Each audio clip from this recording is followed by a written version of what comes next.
Wala dyan sila Tonero. Okay mga kaibigan, trending muna tayo. Baka nandyan si Sir Latonero. Baka may kakontsabang pang Adventist mula sa ibang church. Baka sabihin daw ng mga ibang mga church member ng Adventist, wag daw ako magpakita ng araw ng Sabat. Nako, kawawa naman ako. Sabat. Tagal pa yun. Sabado, baka sa Sabado, baka gusto niya ata. Bigay namin! Simba naman ako, please! Bigay namin! Nag-gym ka, nag-gym. Bigay namin naman daw. Kung Nag-gym ka, bakit? nag-gym. Eh, yun nga lang, kasi sa mga kalapit na Adventist Church, hindi ako matanggap-tanggap dahil sa condition ko na may autism din ako. Pero, lilinawin ko lang sa inyo isa-isa. Alam na this. Kaya po, gusto ko lang mapasaya ko kayo sa vlog na ito. Nandito po tayo sa 2 buwang nag-trending na jackliner bus. 3704 sa pamamagitan Konduktor Manolito Ranuda at driver Giovanni Talento. Nanggaling naman sa isang yutong high-taker na nag-trending naman dati. Pero ngayon, hanggang ngayon, nagte-trending na yan. Dahil lang po kay Kuya Angelito Kaliwanagan na nag-sit-in, nag-drive mo na siya para kay Ayon Perez lookalike na si Ayon Perez lookalike na si Carlo Cerezo. Guess nyo na. Kasi hindi ako susuko para mag-gym. Hindi ako susuko para magsimba ng araw ng Sabat kung kasama pa rin natin ang jackliner. So, mamarapatin ko sa inyo, alam na this ha, maraming mga may something, alam na, kasama sa laban yun, kasama sa hamon eh. Maraming may something. Fred, yan sa pwede ha. Sana. Dito ka na, lapit ka na sa una. Sa alam naman natin ha, papahumanin ninyo kasi, alam na ha, kasi yung jersey na sinusuot ko ay pangkubaw pala. Kaya kino-cover ko lang muna hanggat maaari. Kasi naka-sweater din kasi ako. Kahit na, alam na kasi biyaheng LRT, yung galing po sila ng LRT, yun, baka masilaw ako. Kaya nga, ngayon, umaraw pa rin, si Mr. Ranuda. Ayan, saka si Kuya Giovanni Talento. Matagal nating kasama sa jackliner, alam naman natin yan. So, yan, alam naman natin. So, Trending pala yan. trending pala yun ng 2 magkasunod na 3704, July at August ng taong 2025. Kung tanda ninyo yan, mismong araw ng Sabat pa, alam na, Kinlong yun, di ba? di ba, nag-trending pa yung dumaan ng Petron Makiling para makadaling, bawal mo na mura kasi nationwide to. Kinlong. Nationwide, worldwide to. Yun, worldwide na ating isa sa himpapawid sa ating YouTube channel at Facebook. Yan. Kaya nga, kung mamarapatin ko sa inyo, ito, para sa inyo to, to be honest, alam na kasi, bibigyan natin ng segue. Yun, siyempre, bibigyan na lang natin ng, alam mo na pati ba naman yun? Baka nga na dyan, Santo Tomas. Palengke.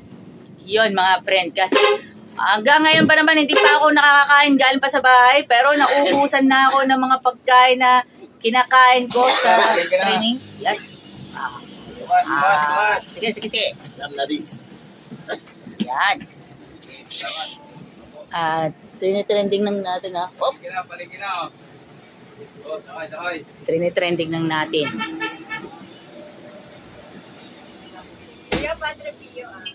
Bigay naman, sir, mga madam, bigay naman, pwede niyo ako pagbigyan ng magsimba ako sa Chaong SDA Church.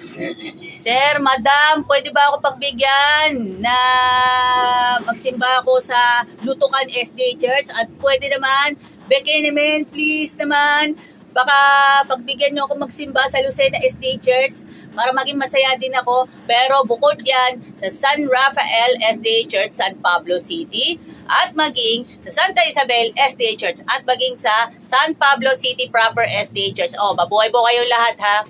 Alam na this. Ayan. At shoutout naman pala kay Boss kay Boss Joseph Latonero, Alan Gagarin, and John Bailon. O alam na ha, mga triumvirate na alam na this. Kaya, yun, trending pa natin, hanggang ngayon pa rin, ay trending pa natin si 3704. Okay? Matik yan. Kaya, yan. Sa mga iba, baka kayo mapamura dyan, alam na yan. Kasi, baka nationwide, worldwide po tayo mapapanood yan. YouTube, Facebook, napapanood tayo ng buong mundo. Kaya, ano pa ang hinihintay ninyo? Sakay na dito sa Jackliner. So, hanggat maaari, sa mga estudyante at sa mga balak mag-gym, mag-ipon muna kayo ng pamasahe at pagkain ninyo para sa gayon na hindi na kayo magugutom pagdating doon. Alam na. Kaya, at pagdating sa church, dapat maging relax tayo. Yan, shoutout po na tayo sa buong pamilya Ranuda at buong pamilya Talento. At shoutout pala sa mga branch ng McDonald's na paboritong-paborito ni Kuya Ranuda. Alam na alam sa favorites ng McDo na favorite ni Kuya Ranuda. Yung coffee float, yes, coffee float. Favorite natin yan. Coffee float. Pero, dahan-dahan, alam na this. May kalaban. Alam na. Kasi alam naman natin yan eh. So, gusto na ko kayong pasayahin ng lahat. Yes, alam na. Kaya, yan, mamarapating ko ito. And, shoutout din sa mga gym na dinadaanan po ng Jackliner. Maging ang Bodyworks Fitness Center sa Santo Tomas, Padre Pio. Pero, para sa mga, emergency meetings lang naman. Sa mga emergency services lang, kung kailangan, alam naman na. Pero sa shoutout po sa Idols Fitness Gym. Yon ang pinaka na gym. Pasalamat po natin kay Boss Glenn Fernando and Soy Yummy sa pamamagitan ni Ninong Ray Ferriol. Okay, maraming salamat po sa inyong lahat. Pagpalain po tayo kung may kapal. Yeehaw! Pasalamat po tayo niyan. Tayo po. Ibang papasero. Pasensya na. Talis. Okay mga kaibigan. Maraming salamat sa inyong pagsubaybay. Mabuhay po tayong lahat. At sa mga, alam mo na, mabuhay kayong lahat. At sa mga, alam mo na,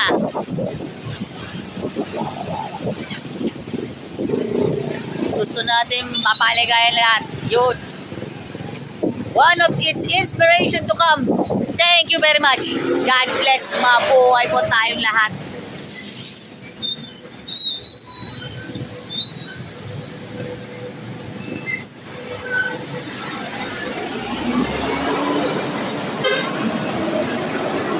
Kapatid, akala ko puno na tayo ng Koreano. Sabi ko makakalaban yan na tayo ng English dito. Pero ngayong umaga po ay nagpapasalamat tayo sa Panginoon sapagkat dinala tayo dito sa lugar na ito. Ang aking part ngayon ay mag-promote tungkol po sa ating ginagawang mga care groups at sa ating ginagawang missionary work dito sa ating paligid ng San Rafael Church. Alam niyo po, ang isa sa pinakamahalagang gawain natin mga kapatid ay unang-una tayo ay dapat ay may connection sa mga tao at alamin natin yung kanilang culture, ano yung kanilang mga ginagawa at ipakita natin yung pagmamahal. Sabi nga ay build relationships para madali mo silang maakit, kaibiganin mo sila. At ang sunod ay yung serve others. Help with needs. Alam niyo po, nito pong bago kami nag-umpisa sa aming ginagawang Brand Sabbath School at Care Group dito diyan po sa Maytulay, ang una po namin ginawa dito ay nagpapakain kami. Dito ang church ko, nagpapakain tayo ng mga bata. Tapos yung mga bata, minsan nagsasama ng mga matatanda. So yun ang naging, habang kami nag-Brand Sabbath School, meron din kami ginagawa sa mga matatanda. So, kumbaga double agad ang ating ginagawang pagmimisyon.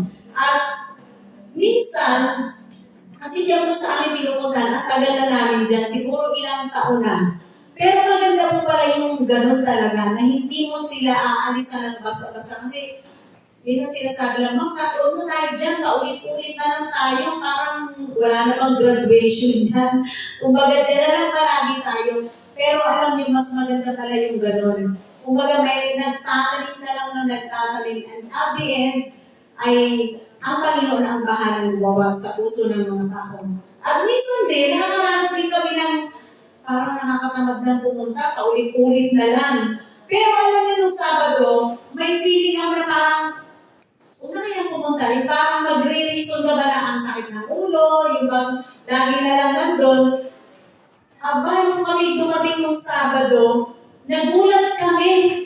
Kasi nandun na agad sila, nakaupo na agad doon nandun lang sa aming pinag-brand Sabas ko lang. Nagulat ako, bigla ako na konsensya, sabi ko, ay naku, napagano'n ako, mabuti na lang hindi ako, kung parang sinunod ko yung isip ko na, madali ko lang sabihin sa mga kasama ko, huwag tayong pumunta sa amin lang kasi lagi-lagi naman tayo eh. Pero alam mo, nung dumating ako nung Sabado, kami nung dumating, talagang ako'y napagulong sa sarili ko, mabuti na lang pumunta ka namin. Parang nabanggit ko rin sa mabuti pumunta tayo dito. Ano kasi, tingnan mo nakaupo na agad sila at ready silang makinig. Yung aming mga dating pinaglilingkuran doon ay maliliit pa, ngayon ay nagsilaki na. Although yung iba, medyo umaalis, nagsasawa din siguro sila. Siyempre, hindi mo naman basta-basta maaano yung mga yan eh. Pero mayroong mga natitira, kumbaga may dumadating, tapos may come and go sila. Nakakatuwa at ang dami na nilang alam na awit, marami na silang mga alam tungkol sa Bible, at iba-iba yung aming ginagawa. Kung ano-ano yung mga application na ginagawa namin para hindi sila masawa. Yun po ay sa tulong ng dito pong mga bataan at saka si Ma'am Thea at saka si Nen. Kaya natutuwa kami na ang mga batang ito ay pag nakikita kami ay talagang binabati kami, Ma'am, laging nakakatawa na pag nandiyan na sila, parang tuwang-tuwa sila, excited sila. Although hindi sila masyadong pupunta dito sa church, pero nakikita ko na talagang someday siguro ang mga batang dito rin ay makakakilala ng Panginoon. Katulad ni Ate Marilyn. Si Ate Marilyn ay isa sa mga bunga po ng ating matagal na ginagawang care group doon. Sila po ay 3 na doon na mga matatanda. And someday, itong mga kapatid na ito ay hindi natin alam kung hanggang kailan tayo dito. So, sila yung magiging pillar of the church dito sa ating church ng San Rafael. Ang sabi nga dito sa ating isa sa verse dito sa Mark 16:15 at sinabi niya sa kanila, magsiyaon kayo sa buong mundo at ipangaral ang Ebanghelyo sa lahat ng nilalang. Ngunit, tatanggap kayo ng kapangyarihan pagdating ng Espiritu Santo sa inyo at kayo'y magiging aking mga saksi sa Jerusalem, sa buong Judea at Samaria, at hanggang sa dulo ng lupa. Maraming salamat po. Ito na ang ating patalastas, Idols Fitness Gym. Matatagpuan sa M. Leonor Street, Barangay 2E, San Pablo City, Laguna. Open to all mga kaibigan. At inclusive, friendly ang gym na ito. Sa mga gusto po mag-gym, tara let's, dito na po tayo sa Idols Fitness.